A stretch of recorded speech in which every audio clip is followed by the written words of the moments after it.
Hey guys, today let us discuss about for each scope within the core module. Okay, so I have configured a flow where uh, the source is HTTP listener and the path is for each, right? And I have configured two variables, which I'll let you know why I have configured that. Okay, and here this is the for each scope, right? Inside that I have put file right, and after that I have put two loggers. Okay, now let me run this. Okay, this is up and running, right? Now let me explain you the concept. Like this for each is something like it accepts something like list or collection of objects or array of objects. Okay, so uh, so those objects can be something like it can be number, it can be an object, it can be something like string. Okay, so this way you can send the payload to this particular scope so that it understands, okay, I got these many values or objects in a collection. Uh, so what happens, it will proceed with its whatever you keep inside this thing. Okay, so it treats each and every entity um, as an object or as a value inside an array. Okay, and it processes accordingly based upon whatever you configure inside this for each. Okay, now I have prepared few payloads. Okay, so for example, now what if I process this particular payload? Okay, so this is an array of numbers, right? Okay, so I'm minimizing this, go to the postman and go to the body of this, click on raw and paste it here. Okay, now if you send this in the form of text, it treats it as a string and it fails actually. So ideally this for each expects either an array or an object. Okay, so if you send this in the format of text, it will fail. That's the reason I'm sending it in the JSON format. So this will be considered as an array. So I'm clicking on send. Okay, minimize this. Now see here, we could see something like two loggers got printed, right? So one is 12345, the other is 35. So you please ignore this thing. I'll explain you about this little later. Now you see here, I have put file right inside the for each, right? So where um, on desktop and there is a folder called as write folder. Okay, and I am using vars.counter. Okay, so did I use so you see this variable is on top of this for each, right? So this is a predefined, it's like a as soon as you drag on the for each onto the canvas, you'll see this thing by default. Okay, so the initial value or the default value of this counter is 1. Okay, so that is the reason what happened. I have taken this path in the string format and I'm concatenating the counter value. Okay, and with the extension .txt. Now you see here, as I have kept file right here, you could see that based upon the number of objects we have sent. So I have sent 5 values right inside this array. So that is the reason it has printed or it has written 5 files, 5 different files with the different content. So in 1.txt we have value with 1, and in 2.txt we have value with 2, and so on. In the 5.txt we have value with 5.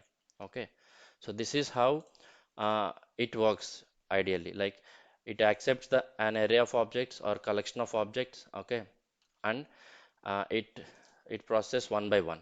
Okay, sequentially.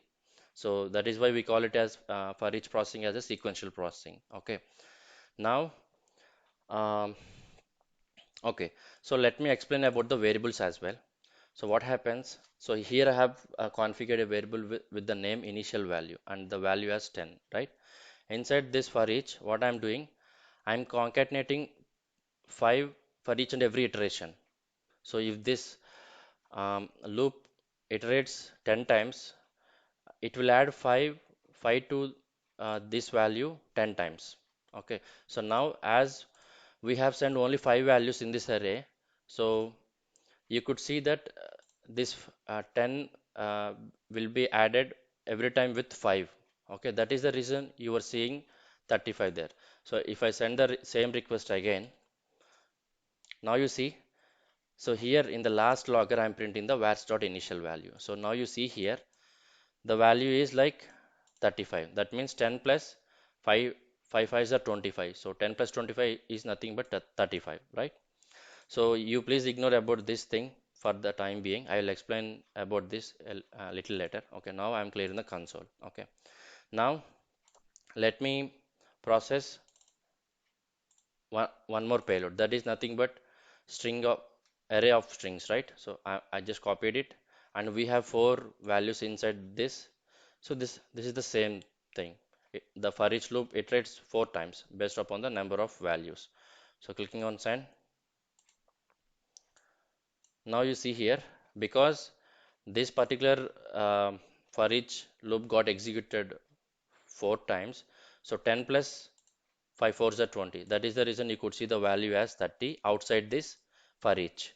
So as per this, we can understand that once you update something with respect to the variable, once you update something inside this for each, okay, so that will have effect even outside the for each scope. That is what the point here is. Okay, so here you could see 30 got printed. Okay, now clear this. So as we are writing into the file, right? So let's go and check this. Okay, now you see here, um, date modified is like at 0045. Okay, we see four files got modified, but at 44 we have only we have another file. Okay, so what I have did here in this configuration, you see write mode as overwrite. So if this particular write application, if this connector finds, okay, with the same name to which it is writing the file into, okay, so it will automatically override. Now previously you were able to see 1 2 3 4 5 and so on within the file, right, as a content. Now if I open this, you'll see the string values. Close this. Now you see this, the honey is there. This is how it will be.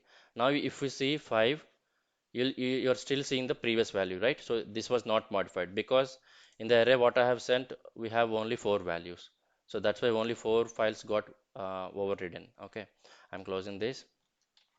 Okay, now let us check third example, that is this one.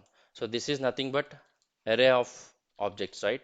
So if I go to dwlang.fun, okay, I'll show you what type of payload is this. So copy pasted this. Now you, instead of, you can, we have a function called as type of. Okay, now you see here it prints an array, right? So all these things whatever I have put um, in this notepad, and they are arrays actually. Okay, so but this way we can understand it as an array, right? Okay, now this is an array of four objects. So this is 1, this is 2, and this is 3, and this is 4. Okay, so this is an array of four objects. Now let me delete this thing. Okay, I have cleared whatever is there in the right folder. Okay, now I'm copying that input, okay, and sending this as an input along with my request. Okay, so copy paste it here. Now click on send. Okay, now we got 200 okay response, right? Okay, so you see here, um, okay, so we can ignore the loggers for now because we have already discussed that, right? Now you see here, we could see only four payloads because in this area we have only four objects, right? So based upon the objects, it is creating the files in that folder. Okay, okay, now you see here player. So each and every object got separated. Okay, okay, so this is the thing.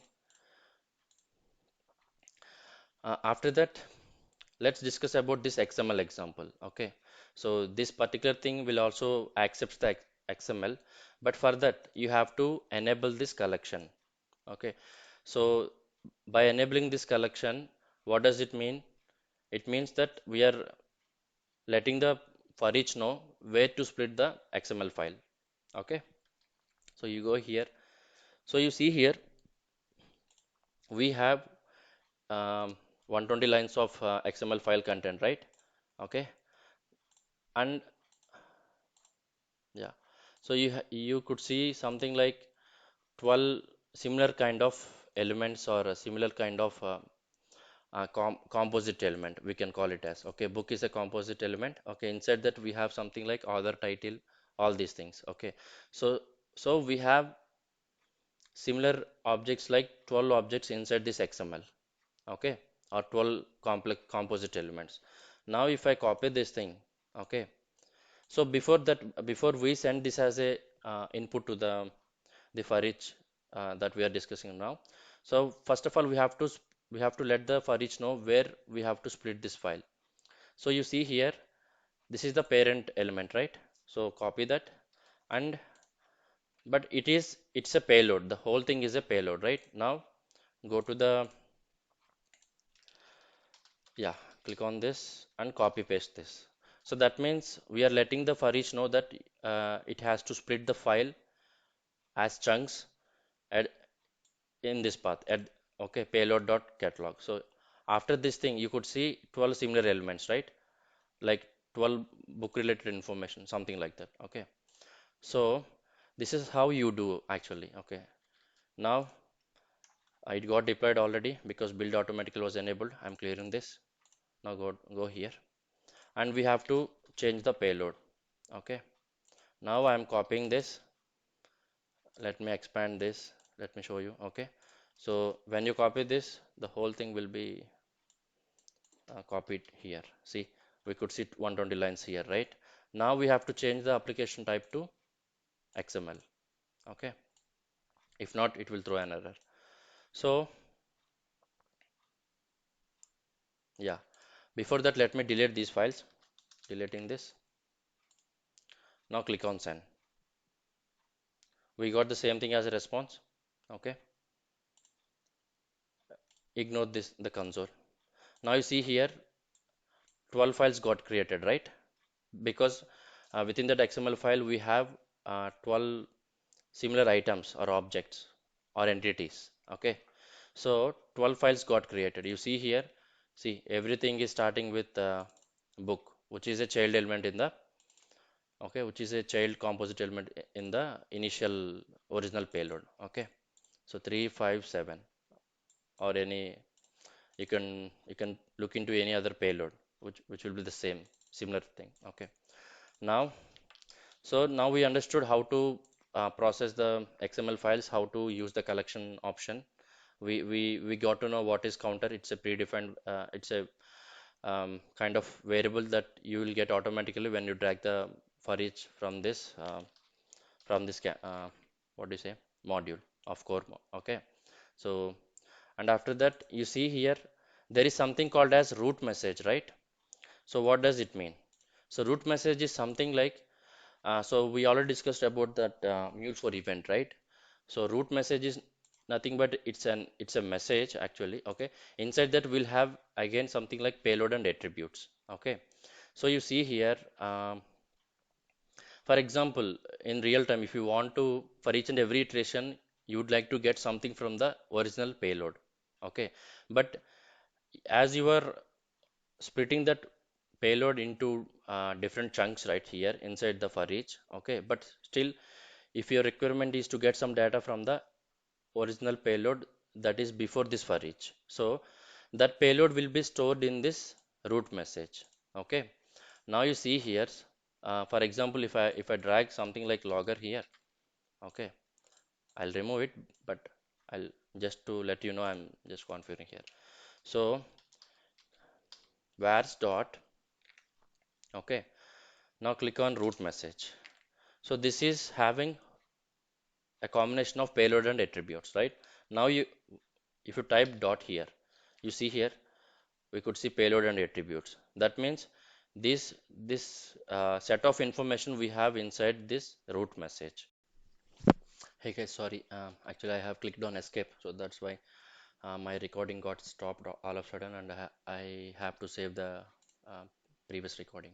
Okay, so we were discussing about the root message, right? So root message is something um, which will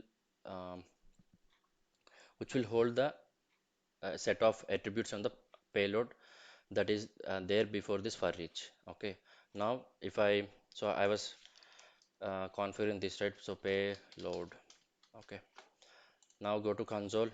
Yeah. So clear this. Now I'll send this payload, which is I'll send these two payloads. Okay. Now I'm copying this thing. Okay. Clear here. Yeah. Go to this. Okay. So you see here, I'm clicking on send now. Okay. Sorry. Because this is not an XML content, right? We have to change it to JSON. Okay. So I'm clearing this. Now click on send. Oh my God. I have to remove this thing in the collection. Okay. Because it's not an XML, right? Okay. So let this run once again. Let this get deployed once again. Okay. So I'm clearing this. Now I'm clicking on send. I hope everything is good. Okay. Now you see here. See here. So how many elements we have within this array? We have 5 elements, right? Okay, so that is the reason. Okay, that is the reason you will see. Let me delete this. Also clear this. Now click on send. Yes, so as expected, we got 5 files. Okay, minimize this. Now you see here, for each and every iteration, we are printing the root message payload. Okay, so that is why it is printing the payload that is available before the for each. So what payload is available before for each? That is nothing but whatever I have sent with my request, right? That is 1 2 3 4 5. So that is what it has printed for the 5 times, because inside this and inside this area we have 5 elements. So that is the reason it has printed 5 times. Okay, clear here till here. Now, okay, so you see here. Okay, I'll show you what is the behavior of the payload outside the for each scope. Okay, so I'm clearing this. For example, I'm going to set the payload. Okay, I'm going to set the payload here. Delete this. So now we understood what is root message. What is the purpose of that? Now I'm setting the set payload here. So here what I'll do. Um, Let me try to add something to this. Okay, I'm adding five to this. This is a payload, but still it treats it as an integer because we are sending integer, right? Okay, so clear the console. Now, so I have set the payload. I'm modifying the payload here, right, after the write. Okay, now so I'm printing the payload here. Okay, now you see here, click on send. See, so this the first logger's value is this one. Okay, so you see here, though I'm adding something to the payload that is nothing but 1 2 3 4 5 in each iteration. You could still see the payload that uh, we could see before the for each, right? So whatever we have before the for each, we are getting the same thing after the for each, right? So that is the point here. So that is what we have to remember, like even though you change the payload, okay, after for each it takes the payload that is before the for each only. Okay, let me clear this. Okay, now I'll simply concatenate something like, I'll put something like hello and the payload. Now let us try to send an array. Click on no, click on no. Okay, now let me send this array which is of string values, right? So that is the reason I have kept hello there. Okay, also let me print this so that you'll understand. So let me print the set payload here, enabling this. I'm I have enabled the expression mode and print in the payload. Let it run. Okay, let me clear. Now click on this, click on send. Now you see here. So every time we got something like hello Sachin, hello Dhoni, hello Rohit, hello Kohli, right? So that is what every time is the payload.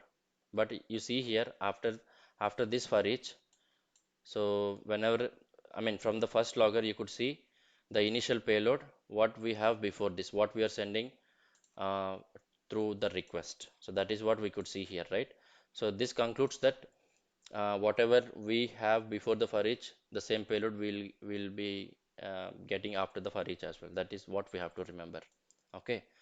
So, and for example, in real time, for example, if you get some error, okay, so let me put something like transform message, okay, inside this for each. Let me remove this, and also let me remove these things for now to keep it simple. So I'll put some logger here. So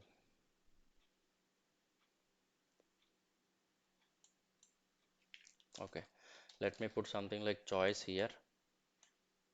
Okay, I'll put this here. Okay, whenever the counter is equal to 1. Okay, so it is an integer value, right? Now um, I'll copy this and paste it here. Okay, it's not getting copied. Okay, let me drag one more transform message here.